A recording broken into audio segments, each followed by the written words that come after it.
नमस्कार दोस्तों, मैं हूं अभय कुमार शर्मा। आप देख रहे हैं मेरा यूट्यूब चैनल। आप सभी का बहुत बहुत स्वागत है। और इस वीडियो में मैं बात करने वाला हूं, आपके कुछ सवाल हैं जिनका मैं आंसर करूंगा। और वो सब सवाल जो है बहुत ही इंटरेस्टिंग है। मुझे लगता है कि सभी को उसके बारे में जानना चाहिए, इसलिए मैं आपसे वो शेयर कर रहा हूँ। तो पहला जो सवाल पूछा है वो है शार्प माइंड टेक का, जिन्होंने पूछा है, सर आपका वीडियो बहुत अच्छा है, थैंक यू सो मच। पर सर इतना सर मत बोलो यार। अगर हम मेक जोक ऑफ की तरह वीडियो बनाकर डालेंगे यूट्यूब पर तो क्या कॉपीराइट नोटिस आएगा अगर स्क्रिप्ट हमारा। खैर तो जो सवाल है वो ये है कि क्या एमजेओ के कैरेक्टर्स अगर आप बना के डालेंगे और उसको आप कमर्शियली अगर यूज़ करते हैं तो आपको कॉपीराइट स्ट्राइक आ सकता है। तो इसका जवाब है यस, आ सकता है आपको कॉपीराइट नोटिस। क्योंकि कोई भी जब आर्टिस्ट काम करता है तो उसका जो डिज़ाइन है या जो भी वो जो चीज़ वो क्रिएट कर रहा है, उसका जो क्रिएशन है वो उसका कॉपीराइट होता है बाय डिफ़ॉल्ट। और आप अगर उसी को कॉपी करके उसको यूज़ करने लगेंगे तो उसको एक तरह से चोरी बोलते हैं। तो आपको कॉपीराइट नोटिस आ सकता है। तो आपको क्या करना चाहिए? आपको करना चाहिए कि आप अपने कैरेक्टर में थोड़ा चेंजेस करें, जैसे कि उसका हैंड बना सकते हैं आप, या उसका कान बना दिया, या कुछ, या उसका फेस में कुछ ऐसा सिग्निफिकेंट चेंज कर दिया जाए कि ताकि वो दिखने में एग्जैक्टली सेम टू सेम ना लगे। तो आप सही रास्ते पे हैं, तब वो कोई आपको प्रॉब्लम नहीं होगी। ठीक है, तो ये है। हालांकि मुझे लगता है कि एमजेओ ने जो कैरेक्टर बनाया है उनका वो खुद का क्रिएशन है, ये मुझे नहीं लगता। क्योंकि ऐसे बहुत ही सिंपल कैरेक्टर और ये बहुत लोगों ने क्रिएट किया हुआ है इंटरनेट पे। सिर्फ खोजने की चीज़ है, अगर खोजेंगे तो कहीं ना कहीं मिल ही जाएगा। दूसरा सवाल पूछा है सयन नंदी ने। Hello, I have a question. I am an undergraduate student of animation. All the animation institute of India do not teach animation in Blender, they teach Maya. Is learning Blender is valuable for getting job in production house in India? Please answer. देखिए सयन भाई, honestly मैं बताऊं तो माया जो है वो industry standard है, चाहे वो इंडिया हो या चाहे कहीं पे भी हो, माया ही लोग यूज़ करते हैं। इंडिया में स्पेशली माया पे ही सब कुछ होता है। बट सिर्फ माया यूज़ नहीं करते, उसके अलावा भी और भी 3D सॉफ्टवेयर्स होते हैं। बट ब्लेंडर का होना थोड़ा सा ये है, डाउटफुल है। तो क्यों आप ब्लेंडर सीखेंगे, या फिर आपको सीधा माया में स्टार्ट करना चाहिए या ब्लेंडर में करना चाहिए? उसके पीछे एक बहुत बड़ा रीज़न है, वो है हर किसी के पास इतना पैसा है नहीं कि कोई कमर्शियल सॉफ्टवेयर खरीद के सीखने के लिए उसको यूज़ करे। तो उससे बेहतर है कि आप एक free and open source software use कर सकते हैं, जैसे कि ब्लेंडर है। और उसका बहुत सारा फ्री जो है जो कंटेंट है, लर्निंग कंटेंट इंटरनेट पे आपको बहुत ज़्यादा मिल जाएगा।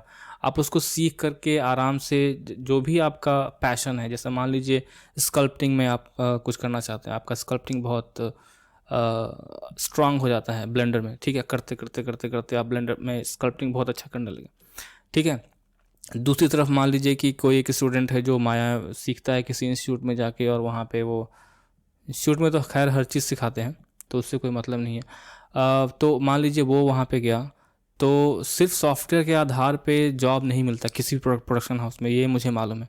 वो लोग आपके पोर्टफोलियो को देखेंगे कि आपने अभी तक क्या काम किया और आप में कितनी, आपका काम कितना अच्छा है, और वो आपका टेस्ट भी लेंगे वहाँ पे। तो अगर मान लीजिए स्कल्पटिंग के लिए कोई आपको बुलाता है, आपने कहीं पोर्टफोलियो दिया किसी प्रोडक्शन हाउस में, उन्होंने आपको बुलाया, आप बोल सकते हैं कि सर मैंने ये जो स्कल्पटिंग बनाया है ये मैंने ब्लेंडर में बनाया है, बट अगर किसी सॉफ्टवेयर में करना है आपको, जैसे ZBrush में करना है, तो मैं आराम से स्विच कर सकता हूँ, मुझे 1 महीने का टाइम दीजिए।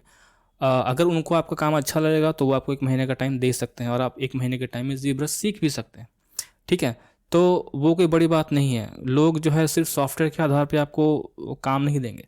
ठीक है, तो कहने का मतलब ये है कि जो एंट्री है इस इंडस्ट्री में आसान करने के लिए आप ब्लेंडर सीख सकते हैं, अगर आपके पास इनिशियली उतना पैसा नहीं है खर्च करने के लिए सॉफ्टवेयर के ऊपर।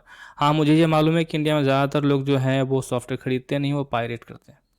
ठीक है, पायरेटेड सॉफ्टवेयर ही यूज़ करते हैं ज़्यादातर लोग। बट एक सही तरीका होता है काम करने का, एक गलत तरीका होता है। आपके पास क्या चॉइस है कि आप कौन सा रास्ता चूज़ करते हैं। और जहाँ तक सॉफ्टवेयर को स्विच करने की बात है, जैसे अगर आपने कोई भी सॉफ्टवेयर से स्टार्ट किया, तो ज़रूरी नहीं कि आप उसी पे ज़िंदगी भर काम करते हैं, आप स्विच करते रहते हैं। जैसे कि मैंने सबसे पहले मैंने इन्फिनिटी में स्टार्ट किया था, उसके बाद मैंने 3ds मैक्स में स्विच किया, फिर माया में स्विच किया, और अल्टीमेटली मैं ब्लेंडर पे सेटल हो गया। ठीक है, तो ऐसा होता है, बहुत सारे ऐसे आपको आर्टिस्ट मिलेंगे जो जिन्होंने कहीं किसी और 3D सॉफ्टवेयर से स्टार्ट किया लेकिन बाद में किसी और सॉफ्टवेयर पे सेटल हो गए, जैसे कि डेनियल बाइस्टैड है जिन्होंने माया से स्टार्ट किया था और बाद में वो ब्लेंडर पे स्विच हो गए।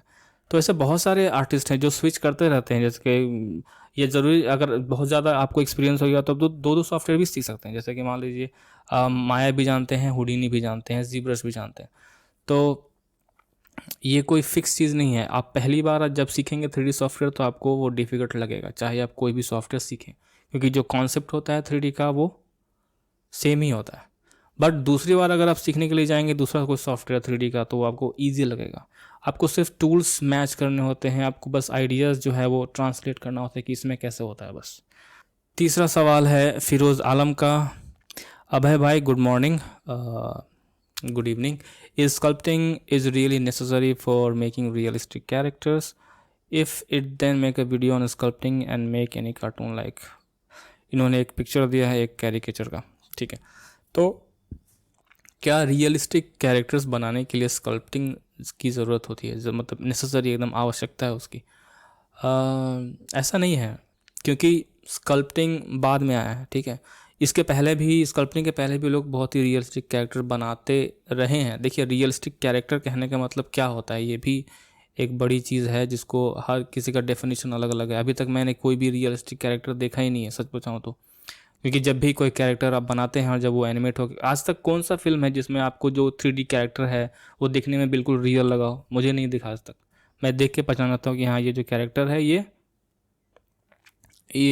थोड़ा सा ऑकवर्ड लग रहा है, तो कहीं ना कहीं से वो मालूम चल जाता है। बट हो सकता है कि आप फोटो रियलिस्टिक कैरेक्टर की बात कर रहे हो जो कि बहुत ही 99% क्लोज हो सकता है। बट उसके लिए स्कल्पटिंग की ज़रूरत है, 100% नेसेसरी है? नहीं, बिल्कुल नहीं है। इसके पहले भी आप मॉडलिंग पे भी बना सकते हैं, मतलब सिंपल जो पॉली मॉडलिंग करते थे हम लोग उससे भी आप बना सकते हैं, अगर आपका कॉन्सेप्ट क्लियर है, आपको मालूम है कि कैसे बनाना है मॉडल को, ठीक है। ओके उसके बाद है आशीष सेन का सवाल। सर कंप्लीट ब्लेंडर ऑपरेट करना सीखना है मुझे, how any online class suggest please. Ashish भाई पहली चीज़ ये कि ब्लेंडर आप कंप्लीटली कभी भी नहीं सीख पाएंगे।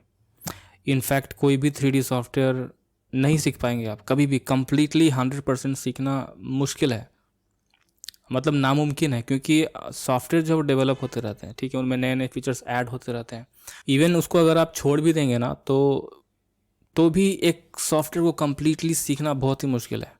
और जहाँ तक मेरा एक्सपीरियंस है, मैं बहुत पहले से ये सब काम कर रहा हूँ, और मुझे अगर कोई बोले कि क्या आप कंप्लीट ब्लेंडर जानते हैं, क्या कंप्लीट माया जानते हैं, नहीं जानता भाई। ब्लेंडर में 20-30% जानता हूँ, उससे ज़्यादा नहीं जानता, ठीक है। नेक्स्ट उसके बाद पूछा है द नूब गेमिंग वाईटी ने। Hello I am new to this, I see character design videos in YouTube, I love to see and I want to try this blender and I want to know that can I run blender perfectly in 8 GB RAM laptop with integrated graphics। देखिए भाई, जहाँ तक hardware का सवाल है तो मैंने 2 videos बनाए इसके ऊपर, एक है मिनिमम रिक्वायरमेंट वाला वीडियो और एक है रिकमेंडेड सिस्टम वाला वीडियो। अगर अभी का जो ब्लेंडर है 2.8 से तो उसमें क्या है कि आपको ग्राफिक्स कार्ड का होना बहुत ज़रूरी है, डेडिकेटेड ग्राफिक्स कार्ड हो तो ज़्यादा बेहतर है। अदरवाइज़ आपका जो भी ग्राफिक्स कार्ड है मशीन के अंदर वो एटलीस्ट जो ओपन जी है उसका वो कितना होना चाहिए, 3.3 होना चाहिए एटलीस्ट, शायद मिनिमम ऐसा उसका, उसके ऊपर ही आप कर पाएंगे अगर आपका ईवी है, क्योंकि आप 2.8 के बाद जो व्यू पोर्ट है वो ईवी हो जाता है, और ईवी के लिए आपको एक अच्छा ग्राफिक्स कार्ड चाहिए, उसके लिए मिनिमम रिक्वायरमेंट है वो OpenGL 3.3 है, ठीक है। उसके अलावा देखिए अगर आप ऐसे सवाल पूछेंगे तो बहुत ही मुश्किल है कि सिर्फ 8 GB रैम से कुछ नहीं होता, उसका प्रोसेसर क्या है, ठीक है, उसमें ग्राफिक्स कार्ड है, मान लीजिए इंटीग्रेटेड ग्राफिक्स है तो किस कंपनी का, इंटेल का है, AMD का है, उसका OpenGL क्या है, उसमें जो VRAM है वो कितना है, ये बहुत सारे फैक्टर्स होते हैं जहाँ पे मैं आपको बताना होता है, नहीं तो ऐसे बताना बहुत ही मुश्किल है। बट मैंने ऑलरेडी इसके वीडियो बनाए, आप चाहें तो देख सकते हैं, ठीक है। उसके बाद है शिवम फिल्म स्टूडियो ने पूछा है सर अपना व्हाट्सएप नंबर सेंड कर दो या मुझे बनाना सिखाइए, जो